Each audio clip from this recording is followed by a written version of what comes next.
Welcome to the No Name Brand Podcast. My name is Sashka Hanarappel, actress, singer, dancer, turned brand marketing, sales, and advertising strategist who brands your soul. And each week I bring you an inspiring person or message to help you discover your undergod, turn up your leadership notches, challenge the status quo, because you're fast and furious with a powerful message to share with the world. Thank you for taking time out with me today, and without further ado, let's get our creative and wisdom juices flowing. Oh my God, visionaries, I am back. How the heck are you? Me? Hunky-dory. And you're going to be even more hunky-dory after today's guest. I know I say that with every week, but it's true.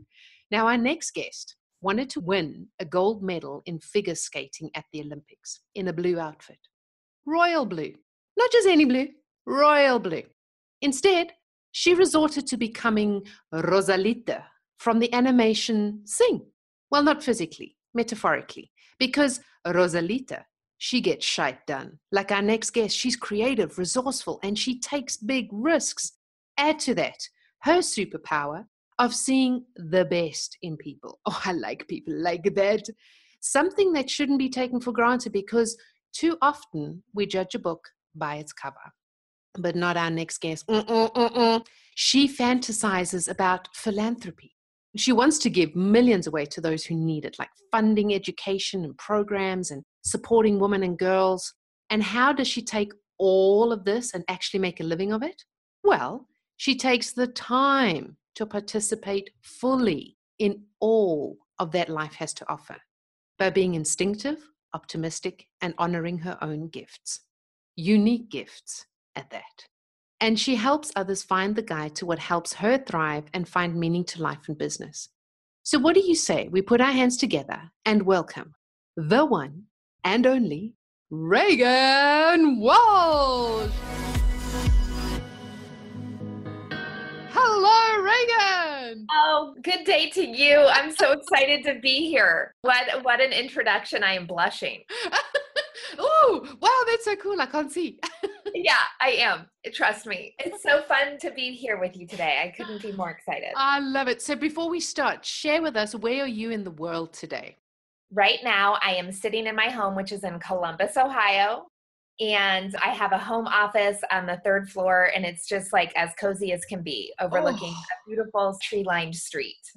I love it. Yes, Yeah. I was also thinking, I'm down in the cellar, but it's really bright down in the cellar where I am. Yes. So, but I'd like upstairs. I like being high. So I love being able to, our school starts today, and I like being able to look out the window and watch the school buses go by. It's really fun. Oh, I love it. I love it. I love this time of year. That's my kids. Look at those mothers going out there with binoculars. Yeah, totally. Good. So let's talk busyness, shall we? Why are we all so busy? What are recovering new habits to move from that state where we can move from one state of control and choosing non-busyness? Yeah, so I think the reason why we're all so busy is this idea that we are supposed to be able to be all things for all people. And so we get on that proverbial hamster wheel, and we think that we're supposed to do all things for our colleagues and be everything to everybody in our family, be the best neighbor and the best friend. And so we get caught in this cycle of something that I call the disease to please, where we don't want to disappoint anybody. So we just say yes, yes, yes. And that causes us all to be exhausted and over programmed. And the thing is, and you know this because this is, in line with your work, is that we have the cure. Like internally, we know how to cure this disease, right? But it's so few people, it seems, have the courage to kind of tune into their intuition and stop and say, if all of these opportunities hadn't come to me, would I seek them out? Right? Oh, yeah. So something that I encourage my clients to do is pause and say, would I seek this opportunity out? Or is it just me saying yes because I don't want to disappoint somebody? And that changes the game. When you think about, like, is this something I truly want to invest my time in? Or is this what somebody else wants for me? And I think it's an epidemic. I truly do. Our society of wanting to be all things to all people. And to be able to pause and say, you know what, this doesn't align with what it is that I want, or on a scale from 1 to 100, I would rank this an 80. And having the courage to say 80 isn't good enough. I want something 90 and above in my life. That's where transformation happens, when you have the courage to kind of set those boundaries and check in with your gut instinct. Like, is this for me or is it not? I love that, because you mentioned something now, and something incidentally happened today. It's something that I've learned. I've grown up in a very temperamental family. So you just burst out and you have your moment like dogs with you. And then 10 minutes later, you're the best friends and it's all fine. Yeah. And what I noticed, so growing up in that environment, when something would happen, I would react first. And I've grown into, like you were saying, just take your time. And is this something that you would be seeking out? So when something pops up, I'm kind of like, I haven't asked myself it that way before, but I really, really like that way of looking at it. Would I seek this out? Because I've had a few things happening this week where I'm dealing with people, just generally people, not clients or anything, just people, where I'm going, I don't quite know how to react to this. And just like you said, I actually haven't reacted, because I was like, I don't even want to react to this, because it'll just escalate into something that's not aligned with me. And then it gets into a horrible situation. Yes. And it's so interesting. Like, you can never control how other people are going to react to whatever boundary or situation you are participating in. You can only control yourself, and having the discipline to choose to either engage or like step away and remove yourself. That's powerful. And to remember that you have the power to make that choice, for sure. Amazing. That's like a little epiphany for Sashka today. Oh, wow. Yes, because you always know you have the choice, but it's like Jay Shetty's, in an interview I was listening to him, he's like, you can't become someone that you don't know about. So he didn't know he wanted to become a monk because he'd never heard about it. So in those situations, so I know about things to choose how I want to feel, to choose what to do in a situation. But you'll be throwing curveballs. Like I was throwing curveballs this week where I'm like, okay, so I could have kept myself busy attending to things like that, which just sucks my energy, where I'm like, actually it didn't bring me anywhere closer to what I wanted to seek out. So I love that point of view. That's really, really cool. And you know what else I think is important to say is, so we worry so much about what other people will think, right? If we do say no or stand up and set a boundary. And I love the idea of writing the opportunity down on a piece of paper or a note card and saying no to the opportunity and not to the person. So if you write it down, it's not the person's face you're looking at. You're looking at just at the words. Like, do I want to go on this trip or go have dinner or say yes to this new client? And if it doesn't feel good on paper, have the courage to walk away from it and don't make it so personal. You can decline an opportunity and be gracious and still stick up for yourself. God, I love that.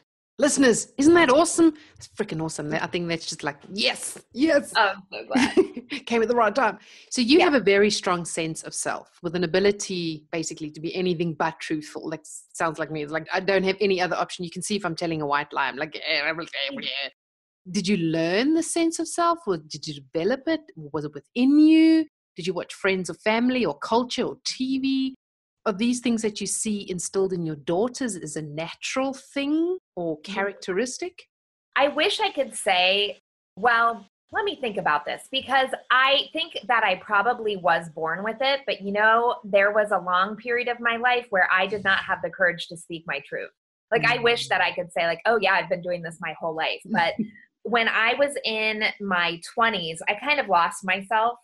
And I lost that sense of confidence for whatever reason. I just assumed everybody else around me was doing it better and they were smarter or whatever it was. So I lost my voice and I did get smaller for a period of time in my 20s. And then I remember one day I made this decision to just like speak up, say no when I didn't want to be doing something. And it truly transformed my life. So it was step by step. It wasn't like I completely flipped a switch and started being as candid as I am today. But man, like as soon as I started speaking like what I wanted, it just got so much easier. So like you today, I just say whatever's on my mind. And it always comes from a good place. I'm never spiteful, right? Yeah. But I just say like, yes, this totally drives me. I'm feeling your energy. Or you know what? This isn't for me. Or I don't like what you just said. That's not kind. And I sure hope that my daughters are still pretty young. They're 2 and 3, but Oh, I hope that they have the courage and that they see me stand up for the things that are right and wrong and see the good in other people. I can't help but this embarrasses my husband beyond, like, the fact that if I see something that I like in somebody, I can't help but to say it, like, right there. Like, me too. look at oh my gosh, Nick, my husband's name is Nick, and he is so embarrassed because I will, like, from across the street say, "Hey girl, your outfit is banging. Like, way to go." Or you have this like bright light shining around you. I don't know what it is you've got going on, but I like it. And he is so embarrassed because I can't help but tell people Same. what I see in them, because I feel like, man, if I had that going on, I would want somebody to applaud me. Yes. You Yeah, know? because you might be having a crappy day. And just Yeah, that message. and Yeah. I remember this was probably 7 or 8 years ago at this point. I remember waking up and having to go to my office at the time, different career chapter. And I didn't really want to be going, but I put on like my favorite pair of boots and it was raining. And there's this like beautiful organic juice shop around the corner from my house. And I went to get a juice before going to my office. And somebody was riding their bike by and they yelled how much they loved my boots. And I was like, yeah, they are great boots. And it shifted my mood for the day. So Wow. that's the point. Is like, how can we shift somebody else's day so that like we're just like lifting the vibrations for the world, just telling them all the great things about them.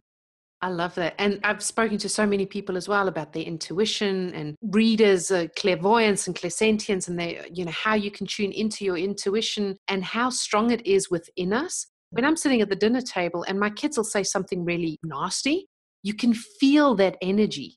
And growing up, I got reprimanded for saying something nasty and not learning the lesson, but feeling that energy and just like what you're doing with that energy. So I let the kids know, become aware of it so that they can feel it within themselves and just let them see like molecules, like what's happening with this energy happening right now. So you're making things pull apart rather than joining together and everyone's feeling separated. My mom's like, why don't you just hit them? My mom and dad just like, give them a hiding. And I'm like, Yeah. that's going to This solve is the a problem. different approach. Yeah. I love that you let them sit and feel like asking that question, like, how do you feel right now? Right? How does it feel to say something so hurtful? Because it Yeah. doesn't feel good. Like, it never feels good to say something bad. No. Right? And I mean, when you grow up like that as well, it's also something my mom always goes, now, you do it so differently, the children of today. And I'm going, maybe we're meant to. Maybe we're meant to get out of this whole thing of busyness and finding our sense of self and who am I actually, instead of losing yourself somewhere along the line. I mean, I lost myself when I had my kids. I didn't know who I was. Yeah. Isn't it interesting? Like, each life chapter brings different challenges, and like that transition from being before children to children and then getting out of the fog and reclaiming your life, but you're reclaiming your life in this new way, right? Because you Yeah. have these people that you're bringing into your space, and those transitions can be so hard. And I think it does get back to like, what is my purpose in this chapter? What matters most to me, and how can I block out the noise to the things that are just distractions? So when did your transition happen from the 20s? Was it still in the 20s that you transitioned and then you realized, hang on a moment, I don't like this. I need to be somewhere else. How were you shedding the shoulds over there? Yeah, so I started shedding my shoulds, which is, as you know, that's like my favorite topic, is shedding your shoulds. So I remember it was around my 28th birthday. And I said, you know what? I will no longer say yes to things that I don't want to do. Like, why am I saying yes to things that I inevitably dread? And I either want to make up a lie to get out of them, or I'm showing up to whatever that opportunity is. And I'm not bringing my best self because I don't even want to be there. So then nobody wins, right? Like, if you're faking it, like, who wants to fake anything? You ain't So I making remember I it. turned 20, and at the time I lived a different area, and I had this elderly neighbor who inserted herself in my life as often as she could. And she came to my door and she asked me to do something, and I stood up to her. And I remember I was like, internally, I was shaking because this woman was like a bully, right? And I didn't want to ever disappoint her. And I disappointed her, and she challenged me, and then I still stood my ground. And that was truly, I mean, I know that this example seems absurd, but that was truly when I started to shift. I had made the commitment. I am 28. I am no longer going to say yes to things that I want to say no to. And it started with my elderly neighbor, and then I stood taller. And then Wow. I took the next step and then I stood taller. And I'm talking like I transformed relationships that were toxic, either setting the boundary or having that critical conversation. Like, this is how I feel. And that's not right. And how can we make this better?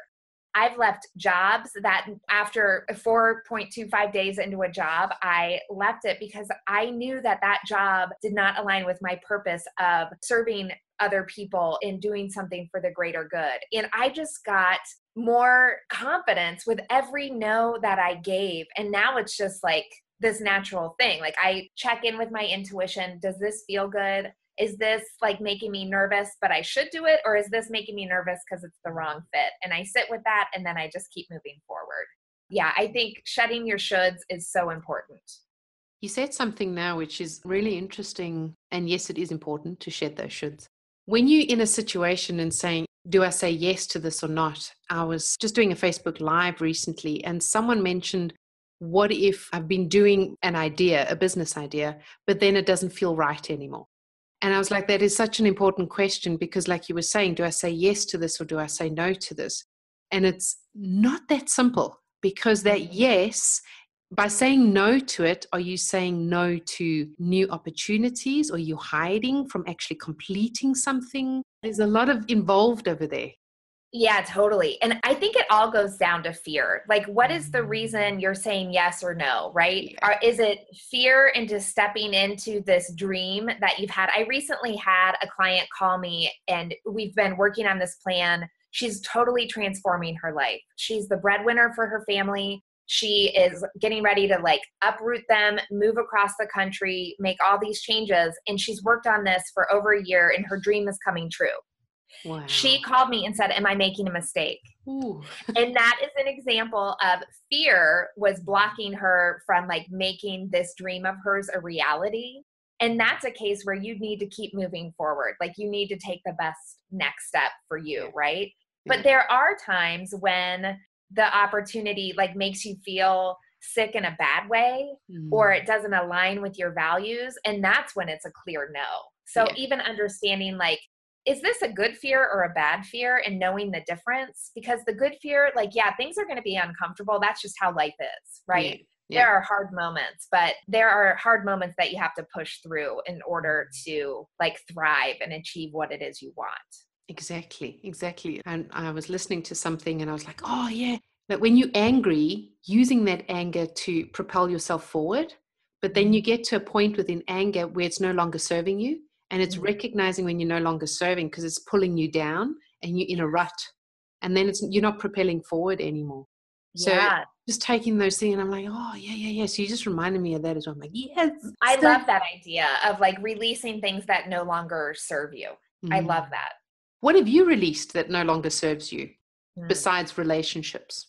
Yeah. So I think it's worrying about what other people might think of my choices. Like, I used to spend a lot of energy thinking about what it was I wanted, but then being afraid to move forward because of what I thought other people would say about me. And that's just so silly. Like, when you can free up that headspace and not give an F about what you think people are thinking about you, that really transformed my life. Because now I can just kind of operate in my zone because I know what it is I want and why I want it. So I don't need to apologize for my actions, right? Or I don't need to explain what it is I'm doing because I know my why. So that's been great to be able to kind of get rid of worrying about what other people might say.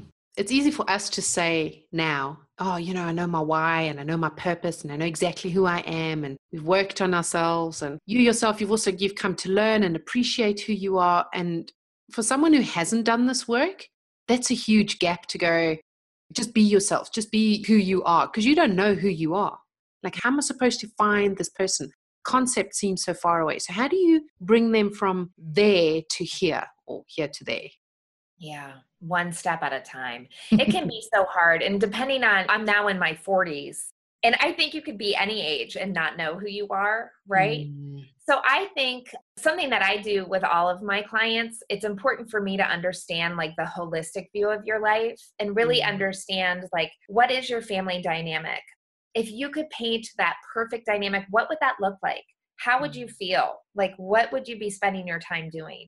What does your community engagement look like? What is your living environment look and feel like? So dissecting every area of their life and getting clear, like, if this is like a secret conversation, you can say anything. If that you don't have the courage to say, what would you do if you could do anything? And then trying to like dive into that. Like, what is it around that feeling or this daydream that you have?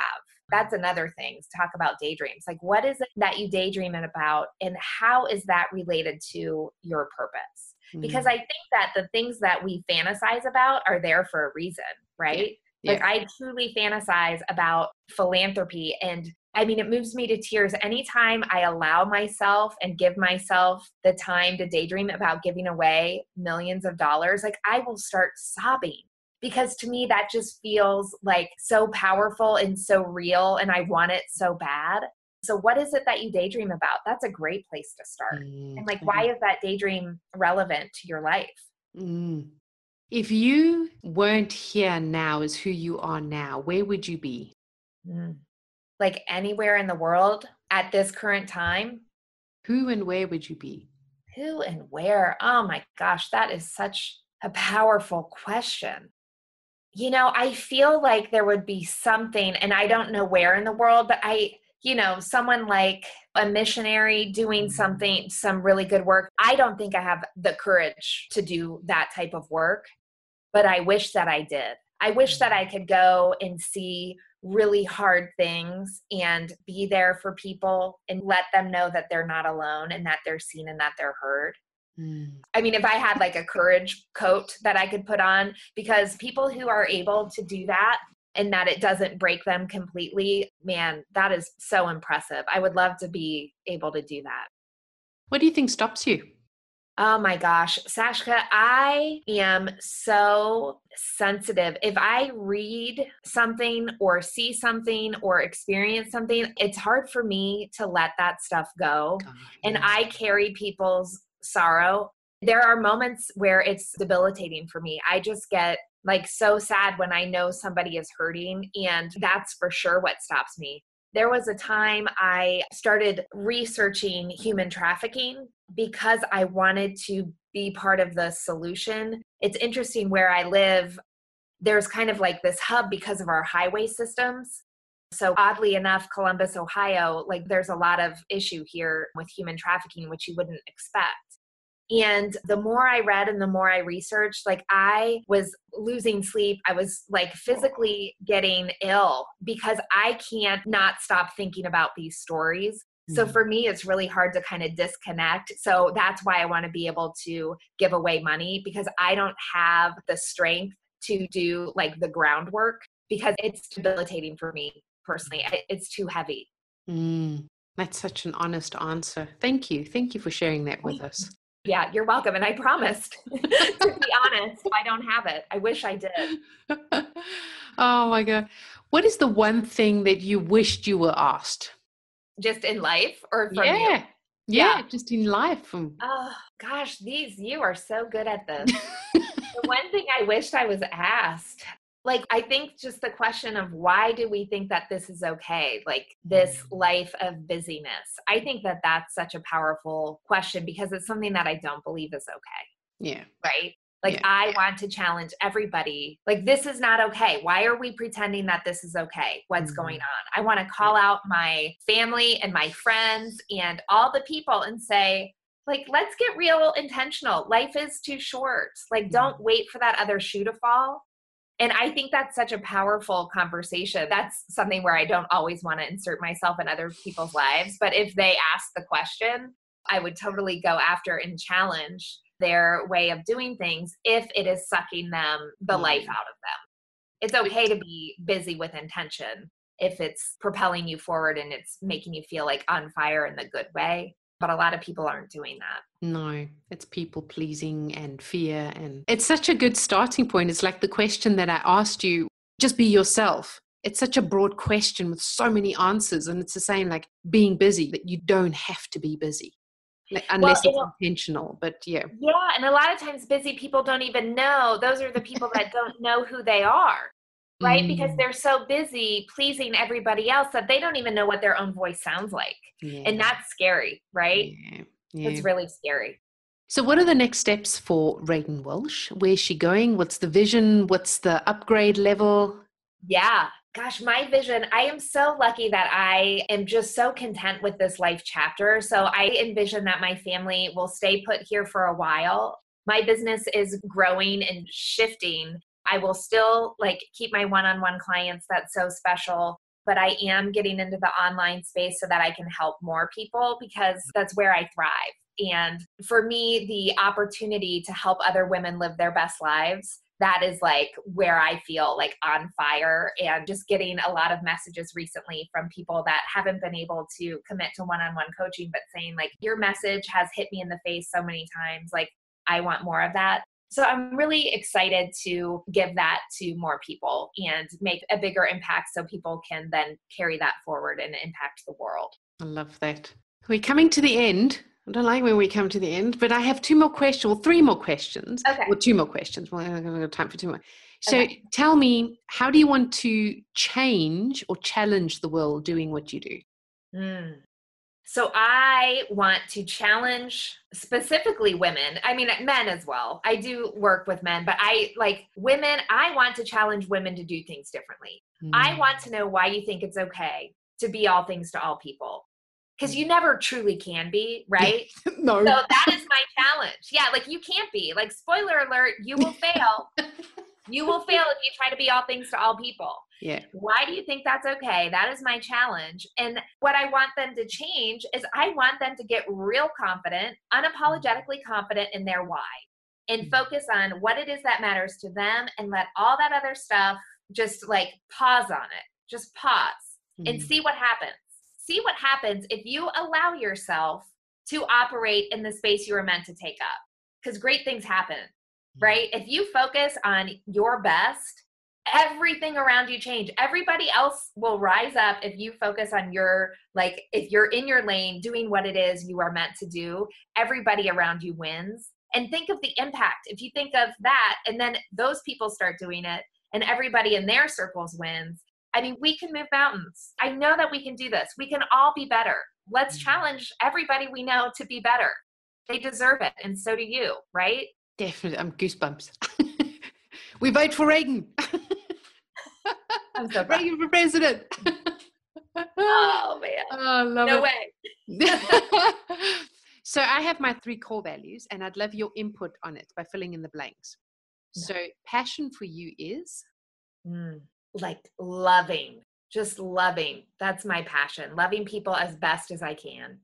That is huge, because there's no boundaries. It's unconditional. That's huge. That's beautiful. And it's very hard, but that is I didn't used to love wholeheartedly, but I do now, and man, does it feel good. Yeah. Creativity for you is? Creativity for me is in my head. It's daydreaming. It's the what ifs. Yeah, I could daydream for hours listening to music, and it's daydreaming what could be, and then believing that it actually can be. Wow, that's huge. Wisdom for you is? Wisdom for me is all about other people's life stories. And for me, it's about hearing, listening, and having the courage to see things in a different way. Oh, I love that. I love that. Seeing it in a different way. Yeah. Thank you so much, Regan, for being here with us today. It was Sashka, it's always so fun to connect with you. I'm so glad that we got to do this today. Me too. Me too. And for our listeners, you can find more if you can take it. If you can take it and really suck it up. First, you got to listen to this a few times, because there's a lot of information here on reganwalsh.com. That's REGANWALSH.com. And in the show notes, you'll also find more information where she is on social media, what she actually offers, her services, what her favorite book, her favorite quote, and just get in contact with her. She's active on Instagram TV, so you can see a lot that's happening with her over there as well, which is really cool. I got to get on there, people. I'm a little bit slow, because as we said, or as Regan said, we cannot be everywhere at the same time. But your ears are here today, and I'm thanking you for being with us here today. And I will see and hear everyone next week. And in the meantime, remember to be the change that you want to be in the world. Love you all lots, and thank you, Regan, again. Bye-bye. Dang, that was just supercalifragilisticexpialidocious. I enjoyed having you on board, and please do me and you a favor. Head on over to iTunes, SoundCloud, or Stitcher. Click subscribe, and a super bonus, leave your review and you stand a chance of being announced and advertised on the show. I'm always striving to ensure that your brand is uplifted and empowered. Remember, done is better than perfect. So be sure to subscribe, leave a review, and send in your feedback too. You're the absolute best. Keep rocking.